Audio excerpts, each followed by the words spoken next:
Baik, Assalamualaikum warahmatullahi wabarakatuh. Perkenalkan, saya Ulfariana, salah satu mahasiswi Pasca Sarjana Kimia Universitas Syahkuala, Angkatan 2020. Nah, pada kesempatan ini saya akan sedikit mempresentasikan tentang detektor pada kromatografi sebagai salah satu tugas mata kuliah pemisahan. Nah, seperti yang telah kita ketahui sebelumnya, bahwa kromatografi itu adalah suatu teknik pemisahan molekul berdasarkan perbedaan pola pergerakan antara fasa gerak dan fasa diam, yang berfungsi untuk memisahkan komponen-komponen pada suatu senyawa ataupun molekul, baik dalam larutan dan maupun gas. Nah, prinsip pemisahan kromatografi di mana komponen-komponen sampel itu akan masuk ke dalam kolom kromatografi yang mengandung fasa diam dan kemudian akan dialirkan fasa gerak sehingga terjadi reaksi antara komponen-komponen sampel dengan fasa gerak dan juga fasa diam. Nah, molekul yang memiliki ikatan yang kuat dengan kolom atau fasa diam akan cenderung bergerak lebih lambat akibat tertahan di kolom. Sedangkan molekul yang lainnya itu akan mengalir lebih cepat mengikuti aliran fasa gerak sehingga terjadinya proses pemisahan. Nah, komponen yang terpisah kemudian akan dideteksi oleh detektor dengan output berupa kromatogram yang terbaca oleh recorder. Adapun komponen utama kromatografi. Nah, kromatografi itu mempunyai 6 komponen utama. Yang pertama adalah eluen. Eluen adalah fasa gerak yang dapat berupa gas pada kromatografi gas dan juga dapat berupa cairan atau larutan pada kromatografi cair. Yang kedua adalah pengontrol aliran atau flow controller yang berfungsi mengontrol kecepatan alir dan juga menstabilkan aliran eluen. Kemudian yang ketiga adalah sampel injektor, yaitu tempat untuk menginjeksikan atau memasukkan sampel analit yang akan sampel molekul ataupun yang mengandung analit yang akan dipisahkan. Kemudian yang keempat itu adalah fasa diam yang berupa kolom, kemudian yang kelima detektor yang berfungsi untuk mendeteksi dan meneruskan sinyal-sinyal pemisahan. Kemudian recorder yang mentranslate sinyal-sinyal yang dihasilkan tadi menjadi suatu data atau kromatogram yang menggambarkan komponen-komponen sampel yang telah terpisah. Nah, detektor ini merupakan salah satu komponen kromatografi yang sangat penting. Detektor yaitu perangkat yang letaknya itu pada ujung kolom tempat keluarnya fase gerak yang membawa komponen hasil pemisahan. Nah, pada kromatografi, detektor adalah suatu sensor elektronik yang berfungsi mengubah sinyal gas pembawa dan komponen di dalamnya menjadi sinyal elektronik yang kemudian akan terbaca oleh prosesor. Nah, sinyal elektronik ini kemudian diterjemahkan oleh data prosesor atau recorder tadi dalam bentuk kromatogram, sehingga komponen-komponen yang telah terpisah di antara fasa diam dan fasa gerak selama proses kromatografi berlangsung tadi dapat dianalisis berdasarkan perbedaan elusi atau kecepatan alir dan juga puncak-puncak yang dihasilkan pada kromatogram. Nah, syarat detektor yang baik adalah detektor yang dapat merespon dengan cepat kehadiran analit, kemudian memiliki rentangan respon linear yang luas, memiliki kepekaan yang tinggi, serta stabil pada pengoperasiannya. Parameter detektor terdiri dari 3. Yang pertama adalah rasio signal, yaitu hubungan antara respon detektor dengan getaran recorder yang digunakan untuk menentukan batas minimum analit yang dapat dideteksi. Kemudian yang kedua adalah batas deteksi minimum, yaitu kadar minimum analit yang dapat dideteksi oleh detektor. Kemudian yang ketiga adalah kisaran dinamik linear atau KD. Ini adalah rasio besarnya analit terhadap besaran analit minimum yang dapat dideteksi oleh detektor secara linear. Kemudian jenis-jenis detektor. Nah, detektor itu dikelompokkan berdasarkan kespesifikannya dan pengaruhnya terhadap cuplikan. Berdasarkan kespesifikannya, detektor terbagi menjadi 2, detektor spesifik dan detektor universal. Detektor spesifik yaitu detektor yang hanya mampu menganalisis analit tertentu, dia mempunyai sensitivitas dan selektivitas yang sangat tinggi, sehingga hanya mampu menganalisis beberapa atau beberapa jenis analis saja yang khusus atau spesifik. Contohnya yaitu ECD atau Electron Capture Detector, yaitu detektor yang secara khusus itu diperuntukkan untuk analisis senyawa-senyawa halogen organik, dan juga FPD atau Flame Photometric Detector, yaitu detektor yang khusus untuk mendeteksi kandungan senyawa sulfur dan juga fosfor yang biasa digunakan untuk pemisahan komponen-komponen senyawa dari pestisida. Nah, kemudian adalah detektor universal. Berbeda dengan detektor spesifik, detektor universal ini adalah detektor yang bersifat lebih umum, sehingga dapat digunakan untuk menganalisis lebih dari satu senyawa.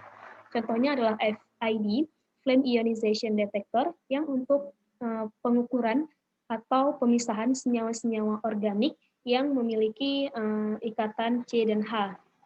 Dan juga Thermal Conductivity Detector, yaitu detektor yang digunakan untuk memisahkan atau merekod pemisahan senyawa-senyawa yang dapat menghantarkan panas. Nah, berdasarkan pengaruhnya terhadap cuplikan, detektor terdiri dari dua, yaitu detektor destruktif dan detektor non-destruktif.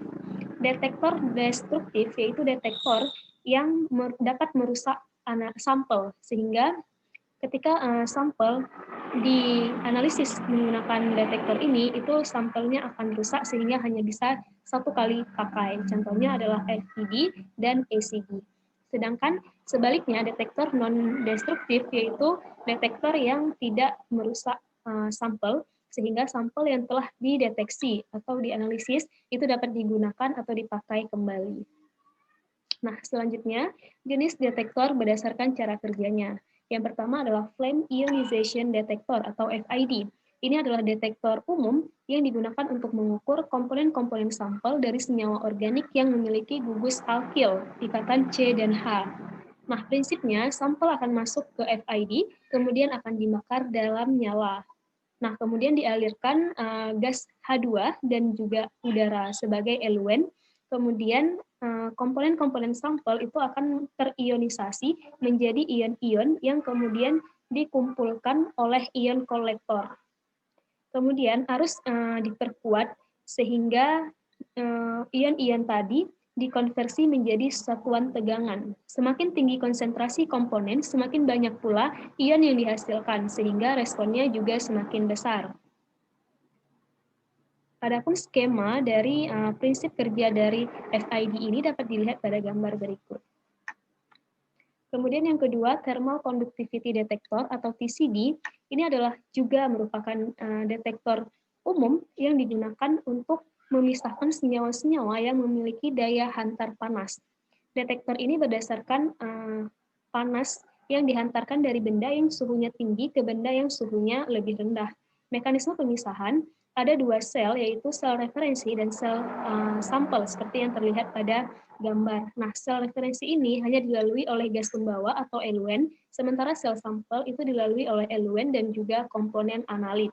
Nah, perbedaan suhu pada kedua sel ini akan mengakibatkan perbedaan respon listrik antara keduanya, dan ini akan dihitung sebagai respon komponen sampel.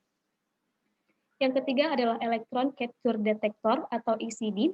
Ini merupakan detektor spesifik atau detektor khusus yang digunakan untuk mendeteksi senyawa halogen organik yang umumnya diaplikasikan untuk pemisahan senyawa-senyawa pestisida. Prinsipnya, komponen sampel akan ditembak dengan sumber radioaktif nikel, dan jumlah elektron yang hilang dari proses itu dianggap linear dengan konsentrasi senyawa tersebut. Detektor ini dilengkapi dengan radioaktif, yaitu hidrogen dan juga nikel, di mana dasar kerja detektor ini adalah penangkapan elektron oleh senyawa yang mempunyai afinitas terhadap elektron bebas, yaitu senyawa yang mempunyai unsur-unsur negatif. Oke, kemudian yang keempat, Flame Photometric Detector atau FPD. Ini juga merupakan detektor spesifik untuk mendeteksi senyawa sulfur, fosfor, atau timah organik. Prinsipnya, senyawa yang mengandung sulfur atau fosfor itu akan dibakar dalam nyala hidrogen atau oksigen, maka akan terbentuk spesies yang tereksitasi. Nah, spesies yang tereksitasi ini akan menghasilkan suatu emisi spesifik yang dapat diukur pada gelombang tertentu.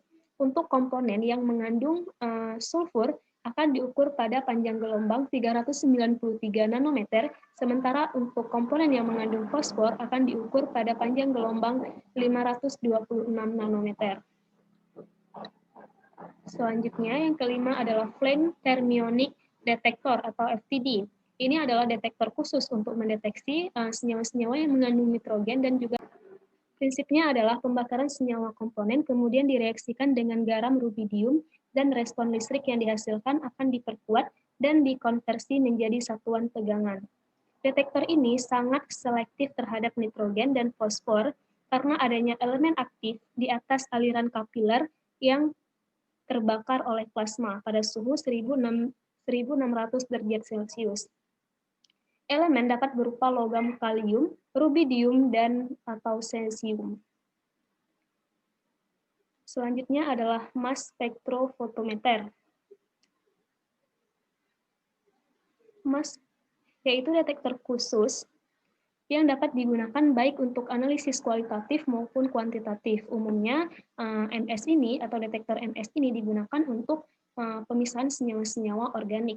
Prinsipnya, komponen sampel itu dipecah menjadi bentuk ion fragmennya melalui ion fragmen tersebut, kemudian dilewatkan ke mass analyzer untuk memisahkan ion berdasarkan perbedaan massa atau muatan, dan selanjutnya diteruskan ke ion detektor. Nah, kemudian ion detektor itu akan mendeteksi jumlah ion yang dihasilkan. Nah, kemudian spektrum fragmen yang dihasilkan oleh masing-masing komponen akan menunjukkan karakteristik yang khas, dan ini digunakan untuk tujuan identifikasi kualitatif dengan membandingkan dengan database yang sudah ada. Kemudian yang ketujuh, detektor ultraviolet atau UV vis. Ini digunakan pada detektor kromatografi cair yang sangat selektif terhadap senyawa organik yang tidak jenuh. Prinsipnya, sinar datang dan sinar yang dilewatkan akan dirubah dalam bentuk listrik sehingga memberikan sinyal A yang kemudian diterjemahkan sebagai puncak-puncak pada kromatograf. Kemudian yang kedelapan, detektor fluorescence, yaitu detektor yang sensitif terhadap senyawa yang berfluoresen. Prinsipnya berdasarkan perbedaan emisi dari senyawa-senyawa yang dianalisis, di mana senyawa diberi energi sehingga tereksitasi. Nah, setelah tereksitasi, senyawa akan menghasilkan atau memancarkan emisi, yang kemudian emisi yang berbeda ini akan diserap oleh detektor dan kemudian menjadi data untuk pemisahan yang akan direkam oleh recorder dan menjadi kromatogram. Kemudian yang kesembilan, detektor infrared atau IR, itu digunakan pada HPLC dengan membuat pola spektrum IR dan komponen sampel, sehingga gugus-gugus fungsionalnya dapat diketahui. Prinsipnya, sampel dilewatkan pada rangkaian fototransistor yang berfungsi sebagai alat sensor untuk mendeteksi cahaya IR. Cahaya yang diserap kemudian diubah menjadi sinyal listrik sehingga mampu dideteksi oleh recorder. Nah, adapun kesimpulan dari presentasi ini, detektor memiliki peran penting terhadap kromatografi dan juga pemisahan senyawa-senyawa kimia. Setiap detektor memiliki ciri khas, karakteristik, dan sensitivitas yang berbeda-beda. Perbedaan tersebut bergantung pada fungsi detektor dalam analisis berbagai jenis senyawa, sehingga mampu mengidentifikasi berbagai macam senyawa menggunakan detektor yang berbeda. Ini adalah beberapa referensi, dan terima kasih atas perhatiannya. Mohon maaf atas segala kekurangan. Semoga bermanfaat. Assalamualaikum warahmatullahi wabarakatuh.